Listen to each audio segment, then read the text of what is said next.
Anda kembali bersama kami di Sapa Indonesia Malam. Saudara, pemerintah dan Badan Anggaran DPR berencana menghapus daya listrik 450 volt ampere untuk konsumen rumah tangga. Kelompok masyarakat miskin yang saat ini menggunakan daya listrik 450 volt ampere akan dinaikkan menjadi 900 volt ampere dan 1200 volt ampere.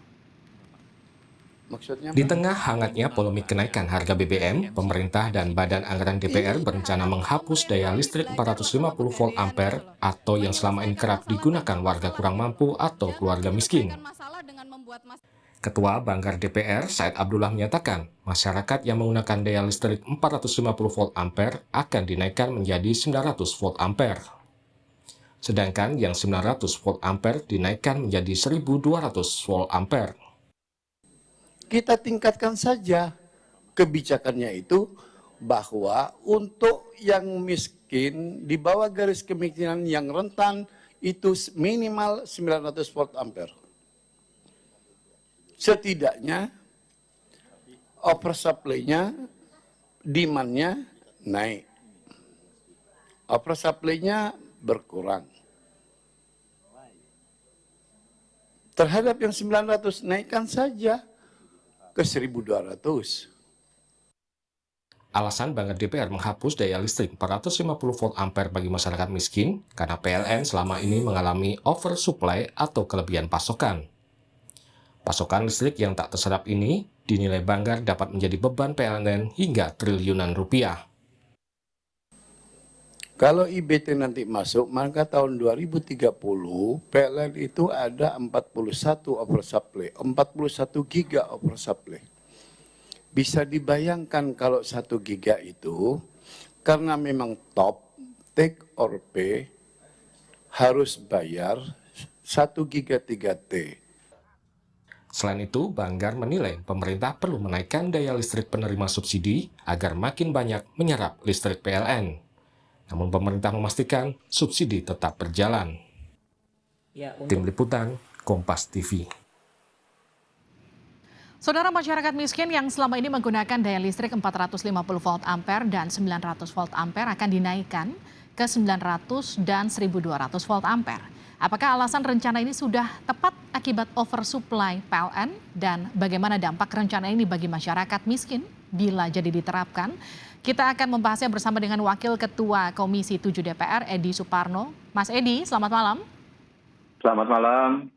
Kita juga akan sapa pengamat kebijakan publik Rian Nugroho. Pak Rian, selamat malam. Selamat malam, Mbak. Sehat selalu. Malam, Pak Edi. Oke, saya ke Pak Edi dulu ya. Pak Edi, ini rencana yang paling tepat diambilkah untuk mengatasi oversupply PLN? Pertama, ini merupakan sebuah rencana yang sesungguhnya kami juga belum tahu sebelumnya. Ya, sesungguhnya kan ini sebuah rencana kalau menyangkut masalah kebijakan energi sebaiknya dibahas terlebih dahulu di Komisi 7 DPR RI. Nah, dan ini belum pernah dibahas. Apalagi sudah ada keputusan untuk melakukan penghapusan daya 400 VA dan 900 dan meningkatkannya menjadi 900, yang 900 kemudian ditingkatkan menjadi 1200. Memang dari aspek oversupply, hal ini tentu bisa mengurangi kelebihan kapasitas yang sekarang dan akan datang dimiliki oleh PLN. Seperti yang kita ketahui, dalam 12 bulan yang akan datang akan ada 7 gigawatt yang akan masuk ke pasar untuk disalurkan oleh PLN, dan ini harus dibeli oleh PLN dan dibayar oleh PLN. Nah, kalau tadi sudah diistilahkan bahwa 1 giga itu bernilai kurang lebih take or pay-nya 3 triliun, jadi artinya ada 21 triliun rupiah yang memang harus dibeli dan dibayar oleh PLN, meskipun tidak dimanfaatkan karena oversupply-nya saat ini sudah sangat tinggi. Sementara demand yang masuk itu hanya kurang lebih 0,8 giga atau 800 megawatt. Ya, tetapi intinya begini, kalaupun ini akan dilakukan sebagai sebuah kebijakan untuk mengurangi oversupply dari PLN, satu, seyogianya dibahas dulu di Komisi 7 oleh PLN. Nah, kedua, ini kan yang masyarakat yang prasejahtera, terutama di garis yang terbawah, itu nanti akan meningkat dayanya, belum tentu dipergunakan daya yang akan diberikan itu.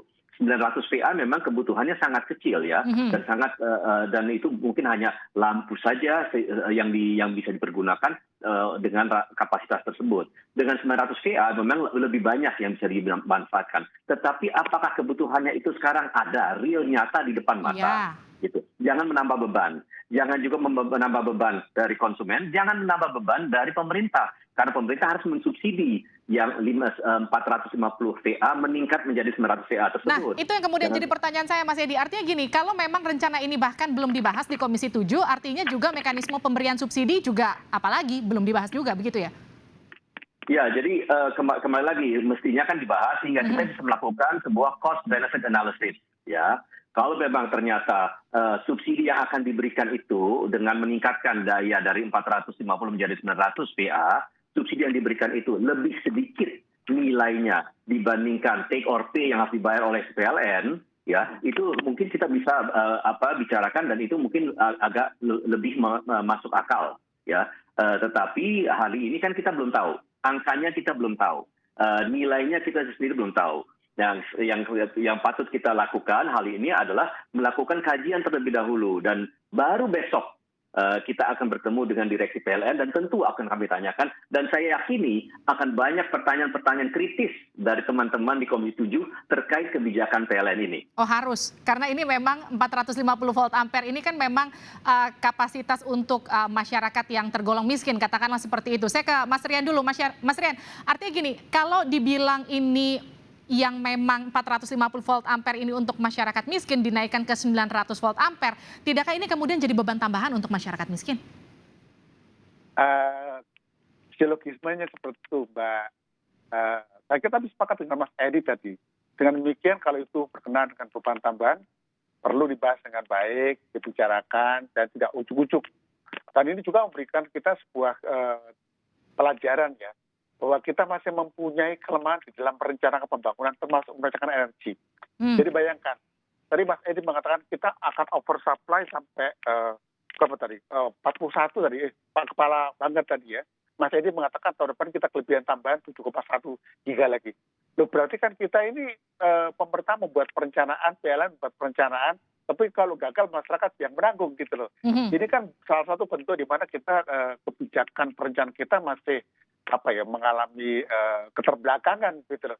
Dan termasuk bagaimana apabila ada risiko dari situ yang menanggung adalah pihak lain. Nah tentunya nanti bisa saja dikatakan nanti akan dipindahkan subsidinya. Kalau itu kan menjadi lebih ruwet lagi. Jadi menurut tempat saya, masih ini sudah betul tadi. Jadi DPR itu dengan PLN pemerintah membuat DPR itu memberitahu pada pemerintah dan PLN. Jadi kalau Anda membuat perencanaan untuk energi ke depan, jangan menggunakan metode ekstrapolatif. Sekarang ekstrapolatif, seolah sekarang segini, naik nambah sekian persen. Ini nggak cukup itu. Gunakanlah yang Mas katakan tadi istilahnya cost benefit analysis. Betul itu. Nah ini yang membuktikan bahwa kebijakan publik kita masih miskin. Menggunakan metode dan teknik yang itu miskin. Jadi kebijakannya yang miskin juga, gitu Pak. Artinya gini, kalau memang berhitung dari untung ruginya, kalau dari kacamata Mas Rian melihat kebijakan ini, seberapa besar keuntungannya untuk masyarakat miskin atau seberapa besar kerugiannya? Jadi kalau dihitung untuk ruginya, memang masyarakat miskin akan mengalami problem bukan di pemakaiannya, tapi di biaya meternya itu.